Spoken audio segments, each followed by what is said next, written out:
Assalamualaikum warahmatullahi wabarakatuh. Perkenalkan nama saya Dias Nathan Dahlan, NIM 211-0411-306. Di sini saya akan mempresentasikan dampak media terhadap kesehatan sebagai tugas untuk memenuhi absensi saya. Yang pertama ada perkenalan apa itu media. Sini sejarah singkatnya, media sudah mengalami transformasi signifikan dari masa ke masa. Di awal tahun 19 di awal 19-an, media cetak seperti surat kabar dan majalah itu menjadi sumber informasi utama. Tapi masuk masuk ke tahun 1920-an, radio mulai mendominasi dengan siaran kabar, berita, dan hiburan secara langsung. Tapi tahun 30-an juga sampai 40-an, televisi mulai muncul dan mulai mendominasi, cuma radio masih menjadi saingan utama. Dan televisi mulai lebih mendominan itu tahun 50 sampai 60-an dengan ngadirin siaran berita, visual dan hiburan yang menarik perhatian banyak orang. Perkembangan perkembangan teknologi kabel dan satelit itu mulai muncul pada tahun 1970-an, memperluas jangkauan televisi, dan di tahun 80-an membawa revolusi dengan hadirnya video kaset recorder atau VCR yang memungkinkan penonton merekam dan menonton program televisi kapan saja. Habis itu tahun 90-an itu ada kemunculan internet yang dimana ini tuh mengubah landscape media dengan email, situs web, dan portal berita yang semakin populer. Tapi ini masih baru banget dan masih langka, nggak semua orang punya. Nih, di tahun 2000-an, media digital itu mulai berkembang, mencakup media sosial dan streaming video, dan tapi TV kabel tuh masih ada dan masih kuat. Itu mulai muncul kayak MySpace, Facebook, segala macam tuh tahun 2000-an awal. Nah, di tahun 2010-an, media sosial itu menjadi pusat interaksi online dan perusahaan media menghadapi tantangan baru dalam model bisnis dan keamanan data. Di sini tuh mulai TV itu mulai relevannya masih berkurang, masih kuat tapi masih ada. Dan media sosial itu kayak internet segala macam tuh mulai berkembang makin tinggi lagi, makin kuat. Lalu pada tahun 2020-an, media digital terus tumbuh dengan pesatnya popularitas podcast, platform streaming, dan media digital. Dan sekarang pun ada lagi kecerdasan buatan dan algoritma yang berperan untuk dalam itu tuh berperan untuk kurasi konten gitu, untuk ngasih lihat ke kita jadi ke asalnya. Ya, agak ribet sih di sini. Jadi intinya algoritma itu dibuat untuk kayak ngasih apa yang kita suka. Jadi kayak kita suka nonton video, misalkan video masak, dan akhirnya algoritma sama AI-nya ini bakal ngebantu dan ngasih kita konten masak-masak terus gitu. Perkembangan ini mencerminkan perubahan teknologi, preferensi konsumen, dan dinamika sosial yang terus berkembang. Baik, next ada penerapan media sebagai ini tuh penerapan di Indonesia, penerapan media di dunia kesehatan ya, terutama ya. Yang pertama di Indonesia itu ada strategi transformasi digital kesehatan 2024. Di tahun 2021, Kementerian Kesehatan Republik Indonesia itu bersama United Nations Development Program atau UNDP meluncurkan blueprint strategi ke transformasi digital kesehatan 2024. Di strategi ini tuh fokusnya itu untuk mengubah pelayanan kesehatan dari pelaporan untuk pejabat menjadi pelayanan untuk masyarakat. Tujuannya itu adalah untuk memastikan bahwa teknologi digital kesehatan lebih berorientasi pada pelayanan daripada pelaporan. Kementerian Kesehatan berperan dalam membangun platform teknologi informasi yang dapat dimanfaatkan oleh berbagai stakeholder termasuk rumah sakit, apotek, laboratorium, perusahaan farmasi, dan startup di industri kesehatan. Itu yang pertama. Lalu yang kedua itu ada telemedicine. Nah, telemedicine itu adalah layanan kesehatan yang dilakukan dari jarak jauh. Nah, telemedicine ini dilakukan dengan transfer data medik elektronik dari satu lokasi ke lokasi lainnya. Kalau di Indonesia sendiri, sebenarnya perkembangannya itu masih cukup relatif lambat ya. Cuma karena ada pandemi COVID-19 waktu itu, jadi mendorong gitu, karena kita kan nggak boleh keluar gitu. Nggak boleh ke rumah sakit juga secara langsung. Nah, mau nggak mau akhirnya rumah sakit, klinik segala macam tuh mulai mengadopsi teknologi telemedicine, dan telemedicine ini memungkinkan layanan medis jarak jauh kepada pasien, terutama melalui konsultasi online dan pengiriman obat. Jadi nggak perlu lagi sekarang ribet ke rumah sakit, tapi emang tetap rekomendasi ke rumah sakit untuk dapat diagnosis secara langsungnya juga. Dan next ini tuh ada teknologi yang udah berkembang ya semenjak dari awal tahun 2000, 2000-an. Yang pertama itu ada aplikasi kesehatan mobile atau mHealth. yaitu aplikasi kesehatan yang berbasis mobile yang memungkinkan pasien mengakses informasi kesehatan, mengatur janji temu dengan dokter, dan bahkan memantau kondisi mereka melalui ponsel pintar. Contohnya itu kayak Halodoc. Itu aplikasi yang memberikan tips kesehatan dan mengingatkan minum obat atau memantau aktivitas fisik. Ini juga bisa juga untuk nanya-nanya soal kesehatan juga, kayak kita punya batuk-batuk yang kayak kita misalkan bingung gitu nggak mau ke rumah sakit dan mau diagnosis sendiri, walaupun nggak direkomendasiin ya, lebih ke rumah sakit lebih aman dibanding ngelakuin ini. Lalu kedua, teknologi informasi kesehatan atau Health IT. Nah, Health IT ini mencakup sistem manajemen data pasien, rekam medis elektronik atau EMR, dan peresepan elektronik. Nah, ini tuh dibuat untuk memudahkan penyedia layanan kesehatan dalam mengakses informasi pasien dan memastikan koordinasi perawatan yang lebih baik. Selanjutnya ada alat wearable atau kayak misalkan jam tangan pintar, sensor kesehatan, dan perangkat wearable lainnya yang digunakan itu untuk memantau kondisi tubuh kayak detak jantung dan aktivitas harian. Kayak contohnya tuh Apple Watch yang ada fiturnya di mana bisa ngecek detak jantung. HP sekarang juga kemarin itu sudah punya sih, kayak HP saya juga udah ada contohnya itu. Lalu selanjutnya ada telehealth atau telemedicine. Ini udah dijelasin lagi tadi, cuma dijelasin lagi aja. Telehealth memungkinkan konsultasi jarak jauh dengan dokter melalui komunikasi audio, visual dan data.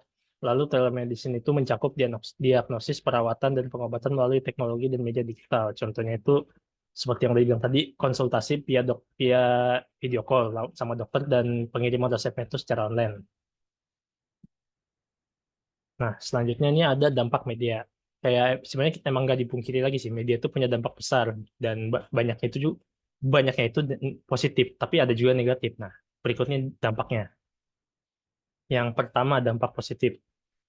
Pertama itu yang positifnya itu yang jelas itu ya penyebaran informasinya. Dari media itu dapat menyebarkan informasi penting mengenai kesehatan seperti pencegahan penyakit, tips hidup sehat, dan informasi tentang wabah penyakit. Kampanye masyarakat melalui media telah berhasil meningkatkan kesadaran terhadap berbagai isu kesehatan seperti pentingnya vaksin, bahaya rokok, dan pencegahan HIV/AIDS. Ini juga kelihatan dari pas kemarin COVID ya, apalagi banyak banget kampanye-kampanye jangan keluar rumah, pakai masker segala macam. Dan itu emang keuntungannya. Dan ini juga dulu sempat jadi negatif juga sih, karena dulu itu sedikit FYI ya, itu dulu tuh rokok tuh sempat dipromosiin sama dokter, dan bukan dokter gadungan atau aktor, bener-bener dokter, kayak di mana rokok itu produk sehat atau produk yang dimana laki-laki jantan atau gimana gitu buat marketingnya, buat naikin penjualan rokok. Itu dampak negatifnya. Cuma sekarang udah enggak, dan sekarang juga dipakai buat nyebarin informasi yang baik gitu, dan banyak juga tips-tips kesehatan dari adanya ini apa internet gitu, penyebaran informasinya sekarang. Nah, lalu kedua, ada edukasi dan kesadaran. Nah, media membantu meningkatkan pengetahuan masyarakat tentang kondisi medis, gejala penyakit, dan pilihan pengobatan. Program-program televisi, ada juga artikel online dan media sosial sering menjadi sumber edukasi yang mudah diakses. Berhubungan sama yang sebelumnya, itulah jadi ini juga menaikkan kesadaran juga untuk memberikan apa pengetahuan soal apa yang harus nggak dilakukan, kayak mm, cuci tangan, kayak contoh simpelnya tuh kayak harus cuci tangan gitu ya setiap habis makan, sebelum makan, atau kegiatan-kegiatan lainnya. Hal simpel tapi ini udah menolong banyak orang dan menyelamatkan banyak jiwa juga, setahu saya tuh ya, yang pernah saya baca, saya lupa di artikel apa itu pokoknya. Lalu ketiga ada dukungan sosial dan komunitas. Media sosial menyediakan platform bagi individu untuk berbagi pengalaman, mendapatkan dukungan emosional, dan menemukan komunitas yang memiliki kondisi atau masalah kesehatan yang sama. Ini bisa membantu bagi orang-orang yang merasa dari isolasi atau membutuhkan dukungan tambahan. Iya, kayak misalkan penyakit mental sih, karena sekarang yang udah termasuk paling relevan tuh ya mental ya, karena itu apa? Karena mental itu kan termasuk penyakit yang cukup rumit dan nggak segampang nyembuhin batuk, di mana kita cuma minum obat tuh sembuh gitu. Nah, dengan adanya media sosial ini juga bisa ngasih platform ke orang-orang yang mungkin punya penyakit yang sama gitu, atau mungkin kayak punya disabilitas, dan ngasih dukungan kebersamaan, dan ini sangat membantu dan terbukti juga sangat udah ngebantunya. Di next. Nah, cuma di sini ada juga dampak negatifnya. Dan yang pertama yang dapat jelas itu misinformasi atau berita hoax ya, yang banyak beredar kan.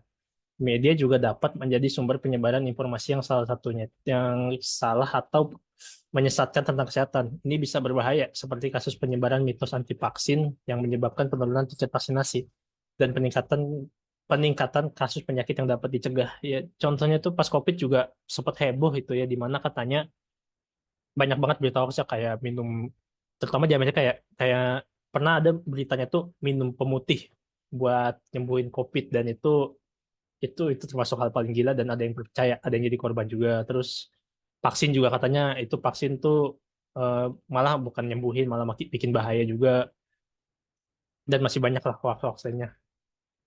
Ya contohnya kayak yang rokok itu sehat segala macam. Cuma itu kan dulu, dan emang masih belum apa, orang-orang tuh masih pengetahuannya masih minim terhadap kesehatan gitu ya kan.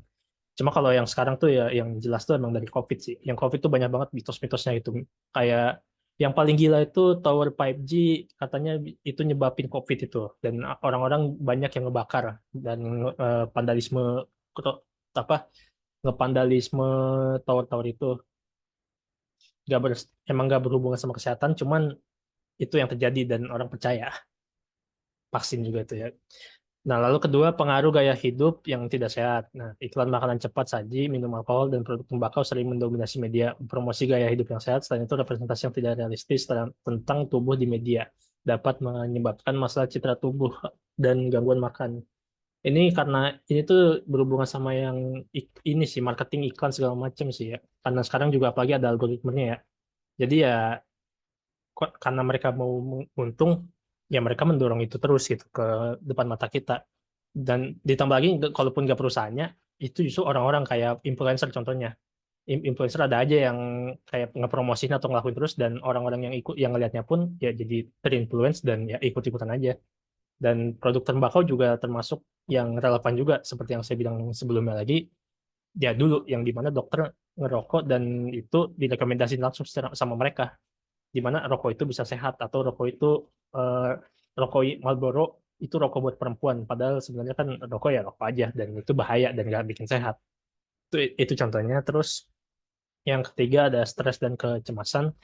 Paparan berlebihan terhadap terhadap berita negatif atau dramatisasi isu kesehatan di media dapat meningkatkan stres dan kecemasan di kalangan masyarakat.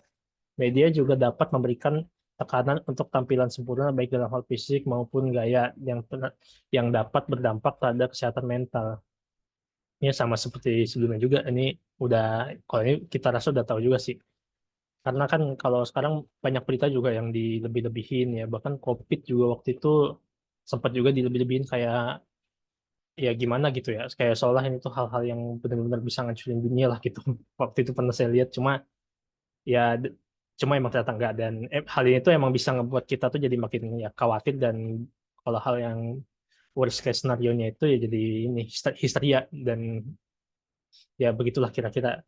Dan ini juga emang dampak ke mental, kayak apa, media, tekanan untuk tampil sempurna ini yang sering dilakuin sih, cuman ya ya gitulah. Dan nomor 4 sekarang terakhir ada overdiagnosis atau dan self diagnosis. Nah, akses mudah ke informasi kesehatan melalui internet dapat menyebabkan orang melakukan self diagnosis tanpa konsultasi dengan profesional medis, yang bisa berakibat pada diagnosis salah dan pengobatan yang tepat. Nah, kalau ini saya bisa relate juga, karena kalau kita tuh kan, kita misalkan sakit, nggak mau pergi ke dokter gitu, dan kita sakit biasa ya, dan nanya ke Google, dan itu pas selalu jawabannya aneh-aneh, kayak saya pernah batuk-batuk yang nggak berhenti-berhenti, ya saya udah minum obat cuma nggak sembuh, ya udah saya cek di Google dong, dan hasilnya itu dua, kalau nggak COVID, eh, kanker paru-paru. Saya aja kan nggak ngerokok gitu, dan akhirnya ini bisa bisa juga ngebahayain orang. Dan kalau saya sih secara personal saya nggak percaya karena saya nggak pernah ngerokok juga, nggak kena asap juga, masa saya punya kanker. Kalau COVID saya belum tahu juga, cuma agak ragu juga, di keluarga saya udah nggak ada yang kena COVID, saya kena jarang keluar juga. Nah, tapi nggak semua orang mungkin berpikiran bisa kayak saya, dan bisa aja ada yang percaya, dan jadinya yang pakai obat yang salah, atau nyoba ngobati sendiri gitu, dan gimana ini harusnya nggak dilakuin. Nah, dan lagi lebih baik mending ke profesional medis langsung gitu, kayak langsung ke dokter aja untuk dapat konsultasi biar tahu secara langsung, karena ya emang itu tugas mereka. Nah, itu dampak negatifnya. Dan sekarang itu saya mau ngebahas kesehatan mental. Kesehatan mental ini merujuk pada kondisi kesejahteraan emosional, psikologis, dan sosial seseorang. Ini mencakup berbagai aspek, seperti kemampuan mengatasi stres, hubungan interpersonal yang sehat, dan kemampuan membuat keputusan yang baik. Kesehatan mental mempengaruhi cara berpikir, merasa, dan bertindak sehari-hari. Nah, selanjutnya itu di sini tuh ada 4 komponen ya. Yang pertama komponen kesejahteraan emosional. Ini mencakup kemampuan mengenali dan mengelola emosi dengan sehat. Kesejahteraan emosional itu melibatkan kesadaran terhadap perasaan kita, termasuk kebahagiaan, kecemasan, dan kesedihan. Lalu kedua ada kesejahteraan psikologis. Ini mencakup aspek seperti rasa percaya diri, otonomi, dan perasaan makna dalam hidup. Kesejahteraan psikologis terkait dengan persepsi kita tentang diri sendiri dan kepuasan hidup. Lalu ketiga ada hubungan sosial. Kualitas hubungan dengan orang lain mempengaruhi kesehatan mental seseorang, dan interaksi sosial positif, seperti interaksi sosial yang positif, dukungan dari teman dan keluarga, serta keterlibatan dalam komunitas serta keterlibatan dalam komunitas dapat meningkatkan kesejahteraan kita secara sosial ya. Nah, isolasi nah, isolasi sosial dapat berdampak negatif terhadap kesehatan mental kita. Makanya jadi ya, namanya juga manusia kan makhluk sosial ya. Jadi ya kalau emang kita tuh nggak bisa sebenarnya nggak apa hidup tanpa sosial tuh. Lalu terakhir ada keseimbangan kognitif. Ini melibatkan kemampuan berpikir secara rasional, mengatasi masalah, dan membuat keputusan yang baik. Keseimbangan kognitif ini mempengaruhi cara kita menilai situasi dan mengatasi stres. Oke, itu udah selesai dan sekarang saya mau ngebahas dampaknya terhadap kesehatan mental ya. Apalagi kan sekarang udah berkembang di mana media itu udah berkembang yang pesat banget di mana ada media sosial dan sekarang semua orang pun bisa make gitu. Adik saya yang umurnya 8 tahun dan keponakan saya pun yang masih 5 tahun aja udah megang HP gitu ya kan contohnya. Nah, yang pertama tuh dampak yang terjadi itu pertama, merasa tidak percaya diri. Nah, media sosial sering menampilkan gambar-gambar yang tampak ideal seperti wajah cantik, tubuh ramping, dan gaya hidup glamor. Kita cenderung membandingkan diri dengan orang lain dan merasa kurang puas dengan penampilan kita sendiri. Padahal foto-foto ini seringkali diedit atau diberi filter sehingga tidak mencerminkan kenyataan. Ini relate saya sama dulu. Saya ngelihat foto-foto yang emang kayak ya foto-foto yang keren-keren lah gitu, yang pada maco-maco terus atau enggak ya kalau kalau cewek juga kan bisa dilihat juga kayak ngelihat yang cantik ya, seperti yang disebutin tadi cantik tubuh ramping gaya hidup glamor cuman ya pada dasarnya ya pada akhirnya ini tuh cuman emang foto doang kayak mereka tuh ini yang mereka tunjukin kenyataannya nggak seindah itu kayak mungkin aja apa tubuh berotot itu atau maco kan cuman pakai steroid itu nggak olahraga. Eh, Tubuh cantik atau ramping wajah cantik atau ramping juga bisa jalan operasi atau minum obat juga. Dan kalau kekayaan ya itu bisa aja nyewa kayak misalkan punya mobil mewah dan mobil mewah itu bukan punya dia, mobil nyewa doang. Dan banyak kok dan banyak sebenarnya kasus yang kayak gitu tuh udah terbukti juga di mana apalagi yang influencer-influencer yang ya itu ya yang ngasih tahu kekayaan ya, yang contohnya itu ada pokoknya yang dia itu ngejual ini apa kursus buat kripto ya dan dia itu kan ngasih tahu kekayaan dia gini gini gini padahal itu kan kekayaan dia juga cuman itu tuh nyewa doang foto doang di belakangnya mah nggak sekaya itu sampai akhirnya ya orang-orang tapi dan dia pun berhasil jadi kaya karena orang-orang percaya dan ngerasa nggak percaya diri juga kan ngeliatnya dan ngikutin dia aja. Nah, yang kedua, kecanduan media sosial. Nah, aktivitas berulang untuk memeriksa notifikasi, jumlah like, dan membandingkan diri dengan orang lain dapat menyebabkan kecanduan media sosial. Nah, ketergantungan ini dapat mempengaruhi kesehatan mental, menyebabkan stres, kecemasan, dan depresi. Ini juga udah banyak kasusnya ya, karena apalagi zaman sekarang itu banyak orang yang itu, saya lupa apa sebutannya, pokoknya jadi mereka tuh kayak online selama 24 jam dan nggak lepas dari HP-nya jadi gitu. Jadi hidup dia itu bukan hidup di dunia nyata doang. Jadi sosial apa internet itu kayak hidup dia dan banyak juga kasusnya yang kasus-kasus yang buruknya gitu yang contoh-contohnya itu ya dan gampang kalau niatnya. Nah, lalu selanjutnya gangguan tidur, penggunaan media sosial sebelum tidur dapat mengganggu pola tidur kita. Layar yang terang dan konten yang menarik dapat menghambat produksi melatonin, hormon yang mengatur tidur, dan akibatnya kita mungkin mengalami kesulitan tidur dan dan gangguan tidur. Dan ini bisa berdampak kepada kesehatan mental. Ini yang saya suka lakuin juga sih hampir setiap malam ya. Karena emang mikirnya kan kita tanggung gitu ya kan kayak satu postingan lagi atau satu video lagi lah buat nonton YouTube gitu. Tanggung lah sebelum tidur dan jam 3 jam 3 kemudian kita lagi lihat gitu soal video bahayanya nggak tidur cepat gitu ya kan. Ini juga kasus yang termasuknya relevan dan banyak terjadi banget sampai di sekarang ini. Lalu keempat ada resiko terkena cyberbullying. Nah, media sosial memungkinkan interaksi online, tetapi juga meningkatkan risiko terkena cyberbullying. Pesan negatif, komentar merendahkan, dan intimidasi online dapat merusak kesehatan mental. Ini terjadi yang contoh barunya itu ada 4 atau 3 anak perempuan ya, dia itu makan di McD dan bikin komen-komen kontroversial soal Palestina, dan orang-orang jelas nggak ada yang suka, termasuk ya saya juga, dan yang kalau kalau nonton juga pasti setuju juga, ibu kan. Nah, setelah mereka nge-post video itu, semua orang itu ngebully dan ngecaci mereka lah pokoknya. Diserang habis-habisan sampai ke titik di mana mereka dikeluarin dari sekolah mereka gitu, dan terpaksa untuk ngebuat video minta maaf atas konten yang udah mereka buat. Dan cyberbullying juga ini bisa terjadi terutama orang-orang yang saya bilang tadi yang 24 jam online dan emang hidup mereka tuh dari ya di online doang gitu, yang emang hidup mereka di online gitu. Itu yang paling rentan terjadi cyberbullying. Dan kalau untuk orang-orang yang mungkin nggak terlalu atau emang buat ya apa jarang-jarang sih, nggak terlalu sih, nggak akan, pasti aman kena, nggak akan kena cyberbullying, apalagi postingannya kan nggak ada yang aneh-aneh. Karena emang kalau cyberbullying itu nggak cuma serangan di online doang sih, karena cyberbullying itu bisa aja nyampe ke dunia nyata ya. Contohnya anak ya perempuan yang tadi itu yang makan di McD terus bikin komen kontroversi soal Palestina, mereka sampai dikeluarin dari sekolah hanya karena satu video kecil itu doang. Dan ya itulah emang kekuatannya netizen ya, menakutkan. Lalu selanjutnya terakhirnya ada isolasi sosial. Nah, meskipun media sosial memungkinkan kita terhubung dengan banyak orang, ironisnya penggunaan berlebihan dapat menyebabkan isolasi sosial. Kita mungkin lebih suka berinteraksi secara virtual daripada secara langsung, mengurangi interaksi yang harusnya ada.